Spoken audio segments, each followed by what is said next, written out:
അദ്ദേഹം ആദ്യമായി പറയുന്നത്, മഹാന്മാരാകുന്ന സഹബാ കിറാം റസൂലുള്ളാഹി സ്വല്ലല്ലാഹു അലൈഹി വസല്ലം തങ്ങളുടെ വഫാത്തിന് ശേഷം ഖിലാഫത്തിൻ്റെ വിഷയത്തിൽ വലിയ തർക്കത്തിലായി എന്നാണ്.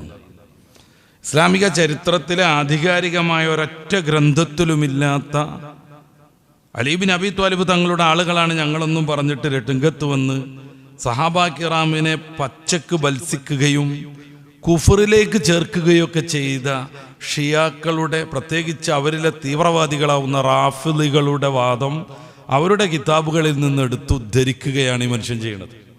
അയാൾ ഇടക്കിടക്ക് പറയുന്നുണ്ട്, ഞാൻ ഷിയാ കിതാബൊന്നല്ല ഉദ്ധരിക്കുന്നത്, അഹ്ലുസുന്നയുടെ കിതാബാണ്, ഞാൻ അപ്പോഴേക്കും എന്നെ ഷിയാ കണ്ട, ഞാൻ അതിൻ്റെ ആളൊന്നുമല്ല എന്നൊക്കെ അയാൾ പറഞ്ഞുകൊണ്ടിരിക്കുന്നുണ്ട്. ഇത്തിരി രോഗം സുഖപ്പെട്ടു എന്ന് തോന്നുന്നൊരു ഘട്ടത്തിൽ നബി സല്ലല്ലാഹു അലൈഹി വസല്ലം തങ്ങൾ പള്ളിയിലേക്ക് വരുന്നുണ്ട്.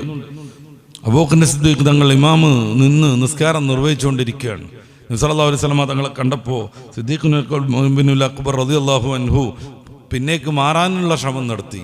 റസൂലുള്ളാഹി സ്വല്ലല്ലാഹു അലൈഹി വസല്ലം തങ്ങൾ അവിടുത്തോട് തന്നെ നിസ്കാരം നിർവഹിച്ച് പൂർത്തിയാക്കാൻ വേണ്ടി ആക്ഷൻ ചെയ്തു. ആരായിരിക്കണം എൻ്റെ ഖിലാഫത്ത് ഏറ്റെടുക്കേണ്ടത് എന്ന് ആ സമൂഹത്തെ നേരിട്ട് പഠിപ്പിക്കുകയായിരുന്നു റസൂൽ സല്ലല്ലാഹു അലൈഹി വസല്ലം. ഈ വിഷയത്തിൽ വഫാത്തിന് ശേഷം സഹാബാ കിറാമുകൾക്കിടയിൽ നേരിയ ഒരു അഭിപ്രായ വ്യത്യാസം പോലും ഉണ്ടായിട്ടില്ല. അത് നമ്മൾ അങ്ങനെ തന്നെ മനസ്സിലാക്കണം. നേരിയ ഒരു അഭിപ്രായ വ്യത്യാസം പോലും ഉണ്ടായിട്ടില്ല.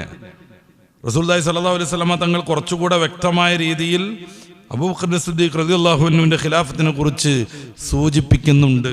ഇമാം മുസ്ലിം റളിയല്ലാഹു അൻഹു, ഇമാം തൊബ്രാനി പോലെയുള്ളവർ, അഹമ്മദ്, നസാഇ ഇമാമൊക്കെ ഉദ്ധരിക്കുന്ന ഒരു ഹദീസിൽ, മുസ്ലിമിന്റെ സഹീഹിന്റെ 2387 ഹദീസിൽ ആയിഷ ബി റളിയല്ലാഹു അൻഹ റിവായത്ത് ചെയ്യുന്നുണ്ട്.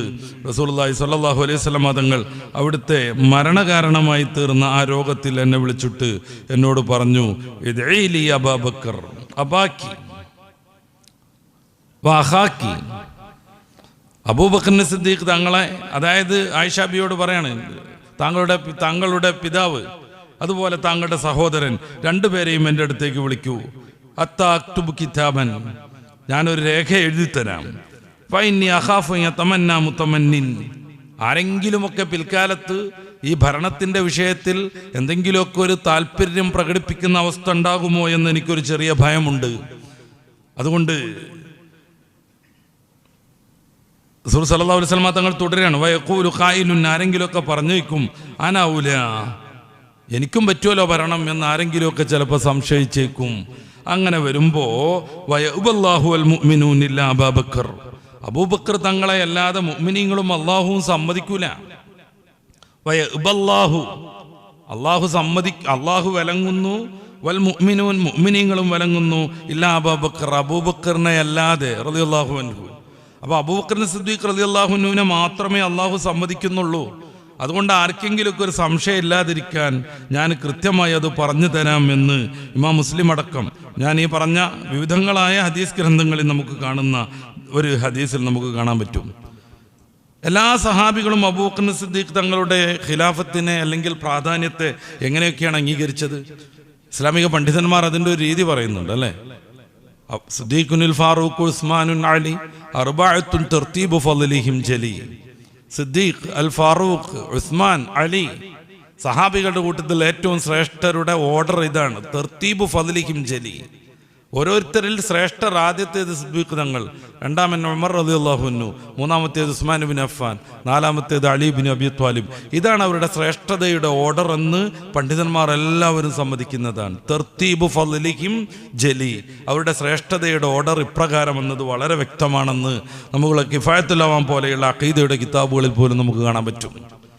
മഹാനായ സിദ്ദീഖ് റളിയല്ലാഹു അൻഹുവും മുത്തറസൂൽ സല്ലല്ലാഹു അലൈഹി വസല്ലം തങ്ങളും തമ്മിലുള്ള ബന്ധത്തെക്കുറിച്ച് നമ്മൾ പറയേണ്ടതില്ലേ? അലി ബിൻ അബി ത്വാലിബ് തങ്ങൾ തന്നെ അത് വിശദീകരിച്ചിട്ടുണ്ട്. തൻ്റെ ശേഷം ആരാണ് ഖലീഫത്ത് എന്നതിൽ ഹബീബായ റസൂൽ സല്ലല്ലാഹു അലൈഹി വസല്ലം തങ്ങൾ സൂചന നൽകിയിട്ടുണ്ട്. സിദ്ദീഖ് ഇബ്നുൽ അക്ബർ തങ്ങൾ ആരായിരുന്നു? സാഹിബുൽ ഗാർ ആയിരുന്നു. ഇദ്ഹുമാ ഫിൽ ഗാർ ഇദ് യഖൂലു ലി സാഹിബിഹി ലാ തഹ്സൻ. റസൂൽ സല്ലല്ലാഹു അലൈഹി വസല്ലം തങ്ങളുടെ നിയലായി ഹിജ്റക്ക് കൂടെ നിന്നയാളാണ്. ഹബീബായ നബി സല്ലല്ലാഹു അലൈഹി വസല്ലം തങ്ങൾക്ക് വേണ്ടി സർവം ത്യജിച്ചയാളാണ്, സർവം സഹിച്ചയാളാണ്. അവിടുത്തെ ഖിലാഫത്തിൽ ആർക്കും തർക്കമില്ലെന്ന് എല്ലാ സഹാബിവര്യന്മാരും ഒരുപോലെ അംഗീകരിക്കുന്നുണ്ട്. സല്ലല്ലാഹു അലൈഹി വസല്ലം തങ്ങൾ വഫാത്താവുന്ന സന്ദർഭത്തിൽ മഹാനായ അബൂബക്കർ സിദ്ദീഖ് തങ്ങൾ ആ സ്ഥലത്തില്ലായിരുന്നു. അവിടുന്ന് ഓടിക്കതച്ചെത്തി ഹബീബായ നബി തങ്ങളുടെ മുഖത്ത് നിന്ന് തുണി നീക്കുന്നുണ്ട്. എന്നിട്ട് അവിടെ ഒരു ചുംബനം കൊടുക്കുന്നുണ്ട് നെറ്റത്ത്. എന്നിട്ട് ഹബീബായ നബി തങ്ങൾ ഏൽപ്പിച്ച ആ ദൗത്യം, ഉത്തരവാദിത്വം കൃത്യമായി നിർവഹിക്കേണ്ടതായ താൻ ഇവിടെ ഇമോഷൻ ഇളകാൻ പാടില്ലെന്ന് സിദ്ദീഖ് ഇബ്നു അക്ബർ തങ്ങൾ തീരുമാനിക്കുന്നുണ്ട്. അല്ലെങ്കിൽ അവിടുന്ന് ആ രീതിയിൽ പ്രവർത്തിക്കുന്നുണ്ട്. പുറത്ത് ഉമറുൽ ഫാറൂഖ് തങ്ങൾ വാളെടുത്തിട്ട് ചുഴറ്റി നടക്കുകയാണ്. എൻ്റെ റസൂൽ മരിക്കൂല എന്നും പറഞ്ഞിട്ട്, മരിച്ചു എന്ന് ആരെങ്കിലും പറഞ്ഞാൽ തല കാണൂല എന്നും പറഞ്ഞിട്ട്. അവിടത്തേക്ക് അത് ഓർക്കാൻ കഴിയണില്ല. റസൂലിൻ്റെ വഫാത്ത് ഏറ്റവും ക്രൂരനായി ജീവിക്കുന്നതിനിടയിൽ ഈ ഒരു വിശാലതയുടെ ഉമറായി മാറുന്നത് ഈ ഒരു ഹബീബായ നബി തങ്ങളെ കൊണ്ടാണ്. അതുകൊണ്ട് റസൂൽ മരിക്കൂല എന്നും പറഞ്ഞിട്ട് ഉമറുൽ ഫാറൂഖ് വാളും ചുഴറ്റി നടക്കുക. ആരെങ്കിലും അത് പറഞ്ഞിട്ടുണ്ടെങ്കിൽ തല കാണൂല എന്നും പറഞ്ഞിട്ട് അബൂബക്കർ സിദ്ദീഖ് തങ്ങൾ ആദ്യം പോകുന്നത് ഉമറുൽ ഫാറൂഖ് തങ്ങളുടെ അടുത്താണ്.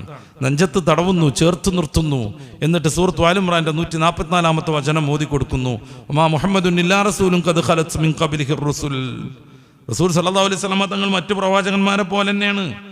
അവരൊക്കെ മരിച്ചു പോയിട്ടുണ്ട്. പലരും ഈസാ നബിയെ പോലെയുള്ള അപൂർവം ആളുകൾക്ക് അള്ളാഹു ആയുസ് നീട്ടിക്കൊടുത്തിട്ടുണ്ട്. അവരും മരിക്കും. അപ്പൊ റസൂലെങ്ങാനും മരിച്ചു അല്ലെങ്കിൽ യുദ്ധത്തിൽ കൊല്ലപ്പെട്ടു, നിങ്ങൾ പിന്തിരിഞ്ഞോടാൻ പറ്റുമെന്ന് ഉഹദിന്റെ പശ്ചാത്തലത്തിൽ ഇറങ്ങി ആയത്ത് ഓതി കൊടുക്കുകയാണ്. സൈലന്റ് ആകുന്നു ഉമറുൽ ഫാറൂഖ് തങ്ങൾ. പിന്നീട് പറയുന്നുണ്ട് അബൂബക്കർ സിദ്ദീഖ് തങ്ങൾ ഓതിത്തരുമ്പോഴാണ് അങ്ങനെ ഒരു ആയത്ത് ഖുർആനിലുള്ളതിൻ്റെ ഓർമ്മയിലേക്ക് വന്നത്. കാരണം ഹബീബായ നബി തങ്ങൾ മരിച്ചു എന്ന് കേട്ടതോടുകൂടെ അന്താളിച്ചു. പിന്നെ ആയത്തൊന്നും ഓർമ്മല്ലേ. അവിടം മുതൽ ഈ ഉമ്മത്തിന്റെ നായകനായി അബൂബക്കർ സിദ്ദീഖ് റളിയല്ലാഹു അൻഹു മാറുന്നുണ്ട്. ഇത് ലോക മുസ്ലിങ്ങൾ എല്ലാവരും അംഗീകരിച്ചൊരു യാഥാർത്ഥ്യമാണ്. വിമർശിക്കാൻ വിചാരിക്കുന്ന ആളുകൾ ഏതൊക്കെ ഊക്കിലാണെന്നറിയ നിങ്ങൾ പോരാടിക്കൊണ്ടിരിക്കുന്നത്. ഞാൻ ഇന്നലെ കേസരി എന്ന് പറയുന്ന വാരിക വാങ്ങിച്ചു. അതിൽ ജാമിദ ടീച്ചർ എന്ന് പറയുന്ന ഇസ്ലാമിനെതിരെ പറഞ്ഞ പോലെ തെറിയുറഞ്ഞുകൊണ്ടിരിക്കുന്ന ഒരു സ്ത്രീയുടെ ഇന്റർവ്യൂ എടുത്തിട്ടുണ്ട്. അവർക്കൊരു ബോധമല്ല എന്നുള്ളത് എല്ലാവർക്കും അറിയാം. അവർക്ക് പരിശുദ്ധ ഇസ്ലാമിനെ കുറിച്ച് ഒന്നും അറിയില്ലേ. പണ്ടങ്ങാണ്ട് പല വിമർശകരും എഴുതി വെച്ച പുസ്തകം വായിച്ച് സമൂഹത്തിൽ അത് കുഴപ്പമുണ്ടാക്കാൻ വേണ്ടി വിസ്തരിക്കുകയാണ്. അതിനപ്പുറം ഒരു ബോധം അവർക്കില്ല എന്നുള്ളത് എല്ലാവർക്കും അറിയാം. പക്ഷേ ഇൻ്റർവ്യൂ നടത്തുന്ന ഈ വാരികയുടെ എഡിറ്റർക്കെങ്കിലും ഒരു അന്തം വേണ്ടേ. അതിൽ പ്രധാനമായി അവർ ഹൈലൈറ്റ് ചെയ്ത് കൊടുത്തൊരു കാര്യം എന്താണെന്ന് വെച്ച് കഴിഞ്ഞാൽ, ഖുർആനിലുണ്ട് നബി മരിക്കൂലെന്ന്, പക്ഷെ ഹദീസിൽ മരിക്കുന്നത് കാണുന്നുണ്ട്. നീ എന്തൊരു അത്ഭുതമാണ്, ആലോചിക്കും. ഇന്നക മയ്യത്തും ഫഇന്നഹും മയ്യത്തൂൻ, അങ്ങ് മരിക്കും, എല്ലാവരും മരിക്കും. ഇത് കണ്ടിട്ടാണ് മുആദ് ബിൻ ജബൽ റളിയല്ലാഹു അൻഹു യമനിൽ നിന്ന് ഓടി വരുന്നത്. ഈ ആയത്ത് കണ്ടിട്ടാണ്. അവിടുന്ന് സ്വപ്നം കാണുന്നു ഹബീബായ നബി തങ്ങൾക്ക് എന്തോ സംഭവിച്ചു എന്ന്. ഞെട്ടി ഉണർന്നു. പേക്കിനാവട്ടെ എന്നൊക്കെ ആഗ്രഹിച്ച് പിന്നെയും കിടന്നുറങ്ങി, അതേ സ്വപ്നം കണ്ടു. പിന്നെയും കിടന്നുറങ്ങി, അതേ സ്വപ്നം കണ്ടു. ഇനി വയ്യ ഉറങ്ങാമെന്ന് കരുതിയിട്ട് തൻ്റെ കയ്യിലുള്ള ഖുർആനിൻ്റെ കുറേ കഷ്ണങ്ങൾ, അദ്ദേഹത്തിൻ്റെ കയ്യിലുള്ള കുറേ സുഹൃത്തുക്കളൊക്കെ എടുത്തിട്ടൊന്ന് ഓതാൻ തീരുമാനിച്ചു. ഖുർആൻ തുറന്നു തന്നെ ഓതാൻ തീരുമാനിച്ചു, കുറച്ചുകൂടെ ആശ്വാസം കിട്ടാൻ വേണ്ടി. ആദ്യമായി കാണുന്നത് ഇന്നക മയ്യത്തുൻ, റസൂൽ തങ്ങളെ അങ്ങ് മരിക്കും എന്നുള്ളതാണ്. പിന്നെ അവിടെ നിൽക്കാൻ പറ്റിയില്ല. ഇറങ്ങി ഓടി വാ മുഹമ്മദാ എന്നും പറഞ്ഞിട്ട്. മയ്യത്ത് സംസ്കരണം കഴിഞ്ഞ് 3 ദിവസം കഴിഞ്ഞിട്ടാണ് മുആദ് ബിൻ ജബൽ റളിയല്ലാഹു അൻഹു മദീനയിലേക്ക് എത്തുന്നത്. എന്നിട്ട് ഖുർആനിലുണ്ടല്ലോ നബി മരിക്കൂല, പിന്നെ ഹദീസിലൊക്കെ നമ്മൾ മരിക്കണത് കാണുന്നുണ്ട്. അപ്പം മൂപ്പത്തിക്ക് ആകെ ഒരു സംശയം തോന്നി. ഇത്രയും നമ്മൾ ആലോചിച്ച് നോക്ക്. വിമർശിക്കുമ്പോൾ അല്ലെങ്കിൽ എതിർപ്പ് നടത്തുമ്പോൾ അത് ആധികാരികമായി നടത്തുന്നത് പരിശുദ്ധ ഇസ്ലാമിന് പുത്തരിയൊന്നുമല്ലല്ലോ. ആര് നടത്തിയാലും ആരൊക്കെ വിമർശിക്കാൻ വേണ്ടി മാത്രം സംവിധാനങ്ങളുടെ ഒരു കൂമ്പാരൊരുക്കിയിട്ടുണ്ട് ഇതുവരെയും ചരിത്രത്തിൽ. ഓറിയന്റലിസ്റ്റുകളുടെ പണി അതായിരുന്നു. ഇവരൊന്നും മാതിരി തുക്കടാച്ചികളല്ല. നേരെ മറിച്ച് നല്ല ബുദ്ധിവൈഭവമുള്ള എല്ലാ സംവിധാനങ്ങളും വെച്ച് പരിശുദ്ധ ഇസ്ലാമിനെയും ഖുർആനെയും വിമർശിക്കാൻ വേണ്ടി ആയുസ് മാറ്റിവെച്ചോർ. പരിശുദ്ധ ഹദീസ് ഷരീഫുകൾക്ക് ഇൻഡെക്സ് നിർമ്മിച്ചതുപോലും 2 ഫാദർമാരാണ്.